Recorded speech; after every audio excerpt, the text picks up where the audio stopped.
Assalamualaikum warahmatullahi wabarakatuh. Waalaikumsalam warahmatullahi wabarakatuh. Kembali lagi dengan saya Jupri di program Sapa Legislatif. Hari ini kami kedatangan lagi tamu yang sangat spesial, Ketua Komisi D DPRD Provinsi Jawa Timur. Siapa lagi kalau bukan Bang Halim. Assalamualaikum Bang Halim. Waalaikumsalam warahmatullahi wabarakatuh. Terima kasih Mas Jupri, pemirsa Radar Madura TV, Tretan Seteja, malam tetap sehat dan semangat seteja. Luar biasa Bang Halim. Kita di episode sebelumnya dengan Bang Halim sudah berbicara tentang Trans Jatim dan transportasi Trans Jatim Laut, lalu berikutnya tentang sungai, dan hari ini di kesempatan yang berbeda kita akan ngobrol panjang tentang infrastruktur, khususnya jalan. Infrastruktur jalan ini sangat penting dan menjadi kebutuhan masyarakat bersama. Tapi jalan yang kita maksud di sini yang akan kita bahas bukanlah jalan nasional, kabupaten, dan desa. Kita mau fokus dulu karena beliau merupakan anggota DPRD Provinsi Jawa Timur, yang akan kita bahas yang pertama yaitu adalah infrastruktur jalan yang kaitannya atau memiliki atau yang menjadi kewenangan pemerintah Provinsi Jawa Timur. Bang Halim, pertanyaan pertama saya ini karena Bang Halim Ketua Komisi D, mitra kerjanya di bidang teknis. Lalu pertanyaan sederhana sebagai pembuka, apa yang Bang Halim sudah perjuangkan kepada masyarakat Madura, khususnya di bidang infrastruktur jalan? Ya, terima kasih Mas Jupri. Jadi kalau bicara tentang perjuangan yang sudah dilakukan, karena alhamdulillah saya diberi amanah oleh masyarakat Madura di DPRD Provinsi Jawa Timur, alhamdulillah sudah ketiga kalinya Mas Jupri, sehingga sejak 2014 pertama periode saya masuk, itu memang saya melihat karena kondisi jalan di Jawa Timur khususnya di Madura ini betul-betul perlu perbaikan dan pembenahan, sehingga kemudian saya di periode pertama itu memang memilih di Komisi D yang membidangi tentang infrastruktur, Mas Jupri. Artinya langsung di bidangnya gitu. Di bidangnya, karena memang concern saya ingin bagaimana jalan ini bisa diperbaiki sehingga kemudian masyarakat bisa menggunakan dengan baik. Karena kita tahu bahwa jalan ini adalah urat nadi dari pembangunan. Betul, sepakat. Maka saya ketika pertama terpilih itu berusaha meminta kepada fraksi Partai Gerindra agar menempatkan saya, memberikan tugas kepada saya di Komisi D, dan alhamdulillah pada waktu itu memang direalisasi oleh fraksi Partai Gerindra, Mas Jupri. Nah, sehingga ketika kemudian bicara tentang perjuangan tentang jalan di Madura, jalan provinsi khususnya, maka perlu saya sampaikan ini mereview kembali dari apa yang sudah saya lakukan sejak periode pertama. Jadi karena memang saya dulu masa kecil itu di Madura, saya masih teringat betul bahwa ada jalan provinsi yang pada waktu itu terjadi kecelakaan. Mengingat pertama adalah kurang lebarnya jalan. Ini terus terang saja. Jalan itu jalan mana? Jalan antara Sampang dan Omben. Oke, penghubung Poros Tengah ya. Poros Tengah. Karena kebetulan ibu saya berasal dari desa baru di Kecamatan Sampang. Pada waktu itu saya mencoba untuk bagaimana caranya agar supaya jalan antara Sampang sampai ke Omben menuju ke Batu Ampar, ada destinasi Propo wisata religius itu bisa diperlebar. Nah, pada waktu itu kebetulan Mas Jupri saya diberikan amanah sebagai ketua fraksi juga. Jadi di periode pertama saya sebagai ketua fraksi Partai Gerindra di DPRD Provinsi Jawa Timur, sehingga akhirnya saya ya sedikit banyak memiliki kontribusi. Bisa dikatakan kontribusi. Betul, ya. Nah, kemudian saya berjuang betul. Jalan itu kalau sampai ke Kecamatan Propo kurang lebih 20 kilo. Saya berusaha bagaimana kemudian jalan yang awalnya itu 4 meter menjadi 6 meter. 6 meter. Karena kanan kiri ditambahi 1 meter 1 meter. Betul. Nah, ketika kami melakukan pengawalan itu, ternyata akhirnya di 2015 itu realisasi, dan itu tidak hanya di poros jalan Sampang menuju ke Open, tapi kemudian barisan ke Ketapang. Oh, Ketapang. Ya, betul. di tahun 2017 itu direalisasi, Mas Jupri. Nah, itu yang menurut saya pertama yang kemudian memang saya ingat betul bagaimana perjuangan pengawalan saya terkait dengan infrastruktur jalan di Madura. Siap. Nah, kemudian belum lagi jalan-jalan yang memang ternyata masuk antara Pakong sampai ke Beruh, Pamekasan. Nah, itu di Pamekasan. Itu juga akhirnya alhamdulillah juga ada pelebaran jalan, dan kebetulan itu jalan provinsi. Betul. Nah, kemudian juga yang ketiga itu jalan menuju ke Tungkek. Ya. Jadi Dia dari Kepor itu ya. Kepora sampai ke Tungkek itu kebetulan jalan provinsi.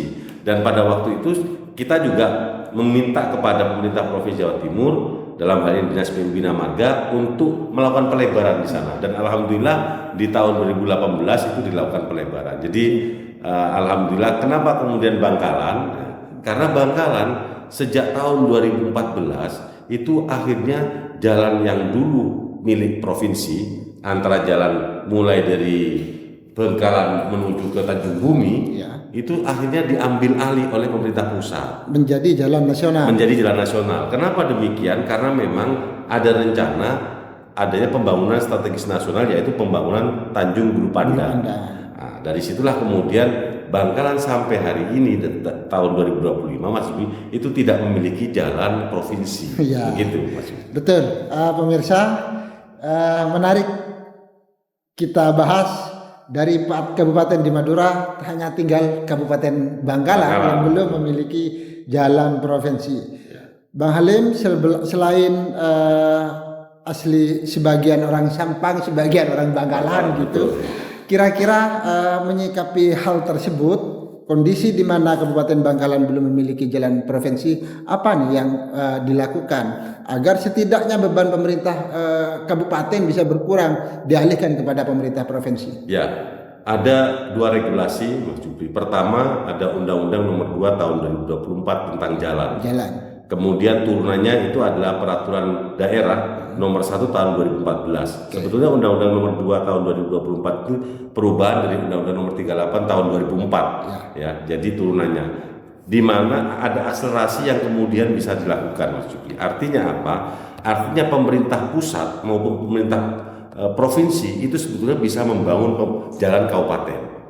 Bisa membangun. Memang nanti proses teknis lelangnya itu ada di masing-masing yang memiliki anggaran. Misalnya pemerintah pusat mau membangun jalan Kabupaten Bangkalan nih, maka itu bisa dengan mekanisme Undang-Undang Nomor 2 Tahun 2024 ini, maka itu bisa. Cuman memang pelelangannya akan dilakukan di pemerintah pusat. Begitu juga di provinsi. Jadi provinsi secara kewenangan memang tidak bisa membangun jalan kabupaten, tapi kemudian akhirnya bisa membangun jalan kabupaten dengan adanya Undang-Undang Nomor 2 Tahun 2024 ini, Mas Jupri. Nah, yang kedua itu adalah sekarang ini ada jalan melalui pemerintah pusat dengan Impres. Impres itu adalah jalan tengah bagaimana kemudian APBN bisa membangun jalan kabupaten atau jalan provinsi bahkan begitu. Itulah 2 hal regulasi itu yang kemudian memang menjadi harapan baru bagi kita. Kemudian ini bicara regulasi. Terus kemudian bicara tentang bagaimana Kabupaten Bangkalan ini sekarang tidak memiliki jalan provinsi. Nah, kemarin kita sudah berdiskusi dengan pemerintah Kabupaten Bangkalan, dengan Pak Bupati dan Pak Wabub, merencanakan memang ada jalan yang sampai hari ini kondisinya memang tragis dan memprihatinkan. Jalan mana itu, Mas Jupri? Jalan antara Lomair sampai tembus ke Bungka, Kabulengan, terus kemudian Konang ya. Jalan itu kenapa jalan itu yang kemudian kita diskusikan dan kita bicarakan, jalan itu memang jalan perbatasan antara Kabupaten Bangkalan dan Kabupaten Sampang. Nah, kecenderungan jalan kalau kemudian dengan karakter begini ini cenderung rusak, tidak terurus begitu ya. Satu sisi kalau misalnya ini punya sana, sisi yang lain itu punya sini. Jadi kadang-kadang itu akan melahirkan ketidakterurusan daripada jalan tersebut. Maka akhirnya hasil diskusi kecil itu kemudian dari pemerintah Kabupaten Bangkalan juga terkoordinasikan dengan pemerintah Kabupaten Sampang. Alhamdulillah ada sinergi dan kolaborasi. Betul, semua bermufakat untuk kemudian sama-sama mengajukan kepada pemerintah Provinsi Jawa Timur untuk menaikkan status jalan ini, Mas Jupri. Mudah-mudahan ini menjadi harapan baru karena memang ini juga jalan yang menghubungkan dua kabupaten kemudian tidak terurus, lalu ya kita berharap bahwa jalan ini kita naikkan statusnya menjadi jalan provinsi, begitu Mas. Pemirsa, saya tangkap di sini berdasarkan Undang-Undang Nomor 2 yang disampaikan atau dijelaskan oleh Bang Halim tadi, Undang-Undang Nomor 2 tahun 2024 Bang ya. Di sini ada harapan besar nih. Ketika fiskal daerah terbatas, pemerintah daerah bisa berharap besar dan masyarakat berharap besar dengan adanya sosok-sosok seperti Bang Halim ini. Artinya bisa memperjuangkan daerahnya, memperjuangkan kabupaten di mana beliau setidaknya terpilih dulu lah, yaitu Bangkalan, Sampang, Pamekasan dan Sumeneb. Bang, ini saya tertarik nih ketika berbicara ruas jalan antara Lomayer dan hingga ke Bungkak, Tambelangan dan Kokop serta Kona itu. Kenapa saya tahu betul dan betul kata Bang Halim di ruas jalan itu kurang terurus, bahkan untuk diperbaiki pakai malamal itu ya, masyarakat swadaya. Dan kenapa saya tahu betul karena kadang ruas arus itu akses saya kemana saya pulang ke Tambelangan. Gitu. Rumahnya Mas Jupri daerah sana. Iya betul. Ya. Apa nih yang selain kolaborasi, tapi setidaknya yang kemudian sedikit yang saya tahu bahwa untuk dilimpahkan kepada pemerintah provinsi itu harus dalam keadaan baik. Betul. Gitu. Artinya sebelum diserahkan kepada pemerintah provinsi, di sini ada tugas dari pemerintah di mana dua kabupaten ini memperbaiki jalan akses ini gitu. Bang Halim, apakah ada informasi nih sejauh ini seperti apa rencana untuk merehabilitasi atau melakukan peningkatan status ya. Jadi Mas Jupri bahwa memang ada dua syarat utama terkait dengan meningkatkan status jalan dari kabupaten menuju provinsi atau provinsi ke pusat. Nah, pertama memang kemantapan jalan itu harus 80%. 80% kemantapan jalan. Sedangkan bisa dikatakan jalan itu mantap itu 72 sampai ke atas. Itu dikategorikan baik gitu, mantap bahasa dari KPU-an. Nah, yang kedua memang jalan ini harus menghubungkan jalan kabupaten satu dengan kabupaten yang lainnya. Ini yang menjadi syarat utama sebetulnya. Nah, yang lain-lain sebetulnya itu bisa politik ya, secara politis bisa kita komunikasikan. Maka menurut saya dua hal ini mungkin yang pertama soal kemantapan jalan ini bisa kita komunikasikan dan koordinasikan. Tetapi urusan yang utama lagi adalah berkaitan dengan ini penghubung dua kabupaten.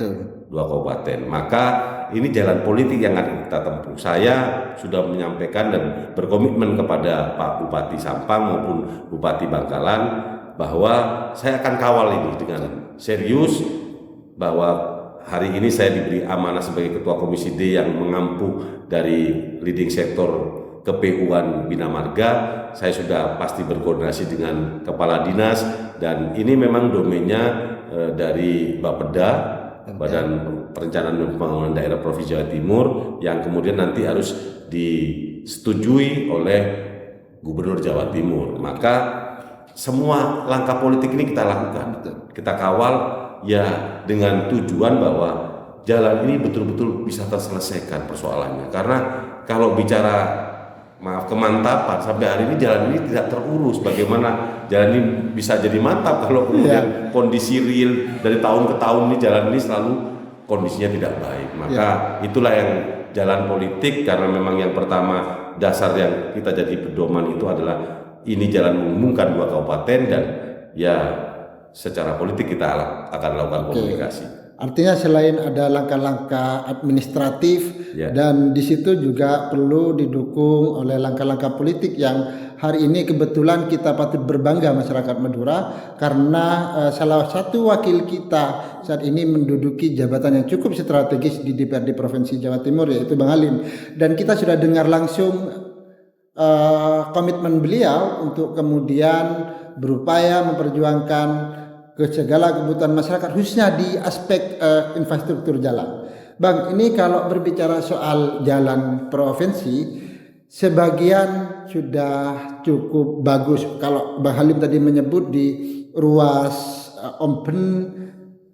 Sampang hingga Pamekasan yang itu lewat Ompen, ya. lalu kemudian dari Barisan ke Ketapang itu di mana kondisinya saat ini cukup bagus, dan kalaupun ada kerusakan biasanya hanya bergelombang Ya, gitu ya. berlubang kecil-kecil lah. Iya, bergelombang, dan itu hal yang cukup biasa menurut saya, karena di situ adalah tanah-tanah kontur yang bergerak ya. Betul.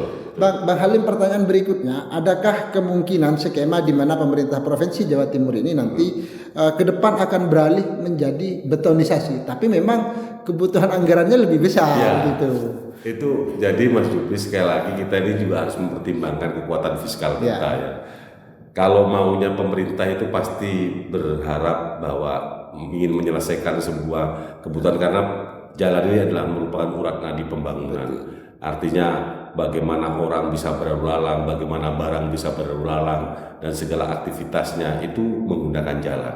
Nah, oleh karenanya concern kita sebetulnya juga tentang jalan ini juga sangat serius, Mas Jupri. Bicara tentang jalan yang tadi disampaikan misalnya, itu sudah ada kemantapan, bahkan ada terobosan yang digagas oleh Ibu Gubernur kemudian diampu oleh Dinas Bina Marga. PU Bina Marga ini adalah on call terkait dengan penyelesaian jalan berlobang itu dengan waktu 2 kali 24 jam. Itu nomor teleponnya ada di Dinas Bina Marga, nanti bisa kita share. Terus kemudian itu silakan dihubungi kalau memang ada jalan berlobang. Meskipun secara usia jalan provinsi ini itu hampir 40% itu umurnya sudah di atas 12 tahun. Jadi 12 tahun ini merupakan usia batasan jalan.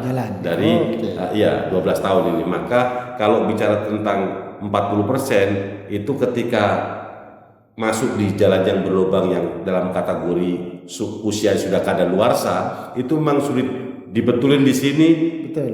2 minggu kemudian pindah ke sebelahnya, itu yang terjadi. Tapi kalau jalan itu sudah kategori mantap, ketika ada jalan berlubang karena faktor tanah bergerak atau faktor misalnya air yang yang terjebak, terus kemudian kena kendaraan dengan tonasi yang berat, itu cepat berlubang. Nah, itu bisa diselesaikan dengan kegiatan on call-nya dari Dinas Bina Marga Provinsi Jawa Timur. Nah, kalau saya tambahkan di jalan ruas Barisan Ketapang itu, kemarin di terakhir kami hearing dengan PU Bina Marga, itu kan hampir sekitar 10 km dari Robetal sampai ke Ketapang yang belum diperlebar itu. Ya, betul. Itu rencananya akan dicicil oleh Dinas PU Bina Marga untuk dilebarkan. Tapi memang semua itu tidak bisa langsung satu kali anggaran. Betul. Jadi secara bertahap itu juga akan diperlebar sebagaimana kondisi jalan yang dari Barisan sampai ke Kedungdung itu kan sudah diperlebar 1 meter. Nah, ke depan ini mereka mau mencicil untuk memperlebar jalan dari Robetal menuju ke Tabang, Mas Jupri. Luar biasa kawan-kawan. Jadi kalau berbicara jalan, betul tadi itu tidak ada habisnya, Pak. Ya, betul. Hari ini diperbaiki, mungkin 2-3 tahun sudah rusak, kembali lagi gitu. Sementara yang diperbaiki kemarin juga beberapa tahun akan rusak. Jadi prosesnya selalu berjalan. Artinya diperbaiki hari ini lalu kemudian selesai, tidak begitu kalau urusan jalan. Lalu berikutnya Bang Halim ini, kalau saya lihat juga kondisi jalan provinsi kita itu kenapa rusak? Kalau ada yang rusak, salah satu penyebabnya kalau tadi sempat disinggung yaitu masalah karena ada genangan air. Ya. Berarti di situ dibutuhkan antara kedua sisi setidaknya saluran agar ketika hujan tidak berkumpul itu kecembeng cara iya, gitu. agar tidak di jalannya gitu ya. Betul. Adakah apakah hal ini juga kemudian menjadi concern dari pemerintah provinsi dan teman-teman Komisi D? Ya, pasti itu Mas Jupri. Jadi sebetulnya tanpa kita minta kepada kawan-kawan Bina Marga dalam hal ini yang mengampu tentang jalan, itu sebetulnya setiap membangun itu bentuknya itu selalu kayak di tengah itu agak tinggi ya, terus kemudian ke bawah itu dengan harapan bahwa ketika musim hujan air itu ke bawah. Nah, pertanyaannya itu cukup menarik memang, bahwa sebetulnya jawabannya adalah bagaimana kemudian di selah kanan dan kiri jalan itu sebetulnya harus dibangun saluran. Selain untuk penguat jalan, kemudian juga untuk menampung air ketika hujan. Betul gitu. Nah, hanya memang jalan provinsi itu hampir 60% itu tidak memiliki saluran di kanan kirinya Mas Jupri. Jadi ini kembali kepada pertimbangan kekuatan fiskal kita APBD provinsi. Kalau kemudian semua difokuskan untuk itu, maka ya pekerjaan-pekerjaan lain yang menanti ini tidak akan tercapai. Itulah yang menurut saya yang harus disadari bagi seluruh masyarakat, terutama pemirsa Radar TV Madura dan Taritan Madura Seteja. Jadi memang ini tantangan kita. Sementara sekarang ini Mas Jupri, kalau boleh saya ingin menyampaikan bahwa dengan adanya Undang-Undang Nomor 1 Tahun 2025 tentang hubungan keuangan pusat dan daerah, itu hampir sekitar 4 triliun tereduksi kekuatan APBD provinsi di-share kepada kabupaten kota. Dari sektor mana itu? Dari sektor pajak kendaraan bermotor. Betul. Jadi ini memang ya saya harus sampaikan ini kepiawaian dari kawan-kawan kabupaten kota Mas Jupri dalam hal bagaimana melakukan koordinasi dan komunikasi dengan pemerintah pusat. Dengan berbagai macam rekening yang disampaikan, akhirnya ya ada pembagian yang terbalik. Ya, kalau dulu lebih banyak provinsi sekarang lebih banyak kabupaten. Meskipun akhirnya ketika ditelisik Mas Jupri bahwa hanya kabupaten dan kota tertentu yang kemudian mendapatkan share itu lebih besar. Contoh misalnya Kabupaten Sidoarjo, Kabupaten Gresik, Kota Surabaya, Kota Malang. Selebihnya itu hampir rate-nya sama ya. Gitu. Sementara hari ini dengan kondisi yang terbalik itu, pemerintah provinsi yang dulunya sangat concern memberikan bantuan keuangan berbentuk BK kepada pemerintah kabupaten kota itu akhirnya harus berhitung betul karena selain ini disebar ke seluruh kabupaten kota, ya otomatis ketika pembagian dari sektor pajak kendaraan bermotor itu berkurang dan berubah lebih banyak ke kabupaten kota. Sehingga kemudian itu mengharuskan pemerintah provinsi Jawa Timur harus bisa benar-benar memilah dan memilih mana yang prioritas dan strategis nih. Betul. Bang Halim, ini juga kalau kita berbicara soal jalan tidak bisa dipisahkan dari penerangan. Kebetulan kalau bicara dengan PU dan perhubungan ini juga mitranya Bang Halim gitu. Sekalian saya juga ingin membahas sedikit tentang penerangan nih. Kalau Bang Halim melihat seperti apa di ruas jalan provinsi kita di Madura, sudahkah dilengkapi atau terpenuhi semua penerangan jalannya ini atau kita sebut PJU biasa? Ya. Terima kasih Mas Jupri. Jadi hasil rapat kerja kami terakhir dengan Dinas Perhubungan Provinsi itu kebetulan kabitnya itu namanya Pak Farid. Dan Pak Farid itu diminta betul karena di Komisi D ini Mas Jupri itu ada 6 perwakilan masyarakat Madura di Komisi D. Anggota DPRD Provinsi Jatim Komisi D itu yang dari Madura 6 orang. Bayangkan, sehingga kemudian hari ini kita sama-sama betul-betul memperjuangkan Madura ini ingin maksimal begitu. Nah, satu di antaranya adalah persoalan penerangan jalan di jalan ya atau PJU itu. Nah, Memang hari ini existing itu hanya 40%, miris betul memang. Oke, 40%. 40% ada jalan PJU, bahkan itu ada yang mati. Ada faktor matinya itu karena kerusakan di lampunya, ada yang tidak terbayarkan di PLN.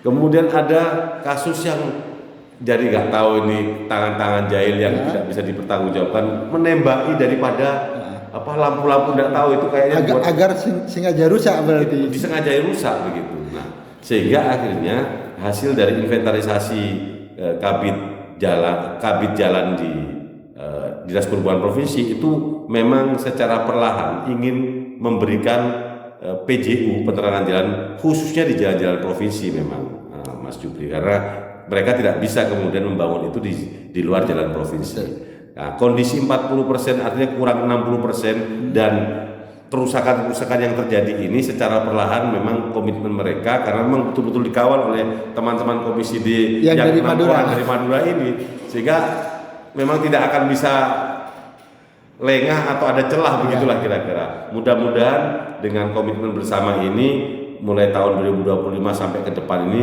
penerangan jalan umum khususnya di jalan provinsi bisa terselesaikan, Mas Jupri. Harapan kita sangat besar terhadap teman-teman anggota DPRD Provinsi Jawa Timur yang hari ini mewakili kita masyarakat Madura, utamanya yang di Komisi D, karena ini berkaitan dengan jalan itu butuh. Kenapa jalan harus bagus? Karena ini kaitannya multi sektor, mulai dari ekonomi, investasi di situ. Kalau jalannya bagus, maka investor bisa tertarik untuk berinvestasi. Dan itu akan membuka lapangan pekerjaan. Bang Halim, saya juga mau minta pendapat panjenengan tentang kondisi ruas jalan provinsi kita di Madura. Secara general Bang Halim menilai tingkat kemantapannya bagaimana atau seperti apa? Hasil hearing terakhir dan memang baru-baru ini kan kita melewati Hari Raya Idul Fitri ya, yang kemudian memang menjadi parameter bersama itu. Jadi kecenderungan bahwa ketika Idul Fitri itu hampir semua jalan itu menjadi parameter ukuran keberhasilan dari pemerintah, baik tingkat pusat yang jalan nasional kemudian provinsi yang jalan. Nah, di hasil perjalanan Idul Fitri kemarin itu Madura itu 76%. 76% kemantapan jalan. Artinya memang tidak ada masalah, alhamdulillah. Dan Ibu Gubernur memang mewanti-wanti dan kami juga betul-betul ikut mengawal dari Dinas PU Bina Marga agar jalan provinsi yang khususnya di Madura ini betul-betul diselesaikan, karena mengingat bahwa orang mudik itu akan membludak luar biasa ketika Hari Raya Idul Fitri. Dan sekali lagi bahwa luar biasa kemantapan jalan provinsi di Madura itu sampai 76%, Mas Supri. Oke. Berikutnya kalau kita berbicara jalan provinsi, salah satu penyebab kerusakan karena kan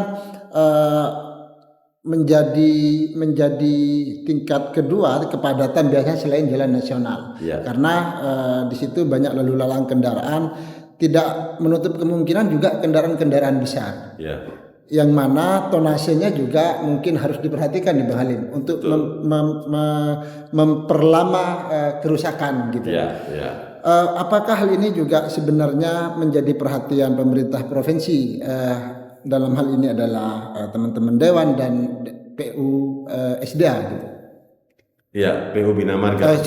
PU Bina Marga ya. Mas Jupri. Jadi memang kalau bicara tentang kendaraan dengan tonase berat, hari ini itu kita sebagai masyarakat yang ada di Provinsi Jawa Timur itu agak kewalahan. Kenapa kewalahannya?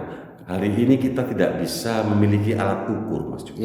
Karena semua jalan timbang, jembatan timbang. Dulu ada jembatan timbang, sekarang itu sudah tidak ada. Sudah nggak ada karena oleh pusat itu diminta untuk ditiadakan.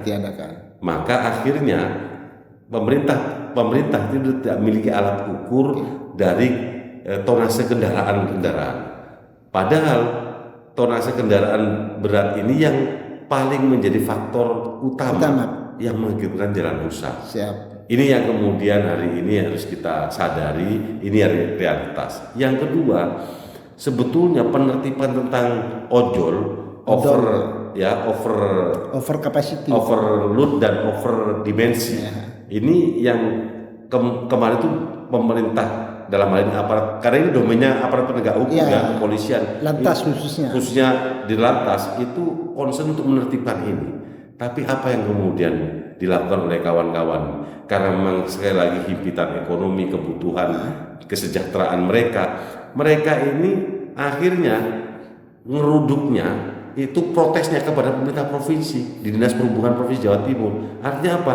Semua kendaraan-kendaraan besar ini yang kondisinya sudah dirubah semua, dan dirubahnya ini Mas Jupri harus dipahami bahwa mereka ini kalau tidak memperlebar dimensinya maka tidak bernilai ekonomis. Artinya sekali angkut itu ini tidak operasional, tidak nututin. Maka akhirnya ketika ada penertiban, mereka ini protesnya menaruh kendaraan besar ini di jalan provinsi, di kantor Dinas Perhubungan Provinsi, sehingga terjadi kemacetan yang luar biasa. Ini problem-problem yang hari ini ada di masyarakat kita. Sehingga ya sekali lagi bahwa memang kalau tonase berat itu selain cepat mengakibatkan rusak jalan, juga sebetulnya ini menjadi faktor penyebab kecelakaan di jalan raya, Mas Jupri. Oleh karenanya ya kami berharap kepada masyarakat, pengusaha, khususnya bidang pengusaha transportasi dengan menggunakan tonase yang berat, itu saya kira juga harus mempertimbangkan banyak hal, terutama tentang keselamatan yang ada di jalan, Mas Jupri. Terima kasih Bang Halim. Sama-sama. Sudah banyak bercerita, dan tanpa kita sadari masyarakat Madura, beliau konsen betul ternyata dengan memperhatikan ruas-ruas jalan yang ada di Madura. Dan dengan adanya undang-undang tadi nomor 2 2024, kita berharap betul, utamanya teman-teman anggota dewan baik yang ada di pusat dan di provinsi, yang hari ini 6 orang ini bisa terus concern dan fokus bagaimana memberikan perhatian lebih terhadap kondisi jalan yang ada di Kabupaten Bangkalan, Sampang, Pamekasan, dan Sumeneb. Kiranya teman-teman cukup demikian obrolan kita hari ini dengan Ketua Komisi DPRD Provinsi Jawa Timur, Bang Abdul Halim. Terima kasih banyak Bang atas kesempatannya. Terima kasih. Billahi taufiq wal hidayah. Assalamualaikum warahmatullahi wabarakatuh. Waalaikumsalam warahmatullahi wabarakatuh.